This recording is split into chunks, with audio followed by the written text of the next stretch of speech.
working nation. Jalup Spika e od bura ma kaunti ma Trans Nzoia Obed Mahanga oseo migao ma somo kuom rem ka okang' ne jotend sikunde ma choko omenda mag somo e sikunde ma primar manie kaunti ma Trans Nzoia.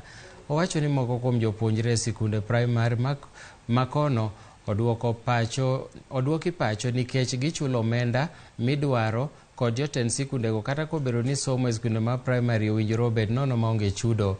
Koloso e gwenge ma Kitale bang' miyo mine 700 gas, owacho ni jonyuol sani kale ngima matek mokalo ma ok owinjore ketgi kod chudo mag somo ma chik ok opuodho.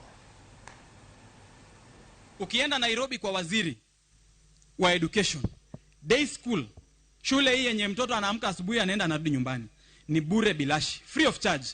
Secondary school serikali inalipa 26,000, wanapea shule kama capitation. Ile ambayo inabakia ndio mzazi analipa, hiyo ni boarding schools.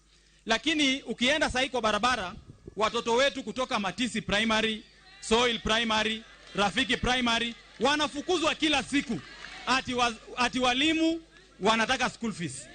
School fees gani? Na rais ambaye aliaga Mwai Kibaki alitupatia masomo ya bure kwa watoto wa day school. Mimi niko Kenya Kwanza na mlinichagua nikiwa Kenya Kwanza.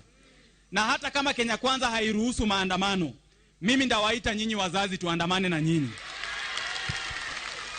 Na tutaandamana mpaka kwa ofisi ya County Director of Education.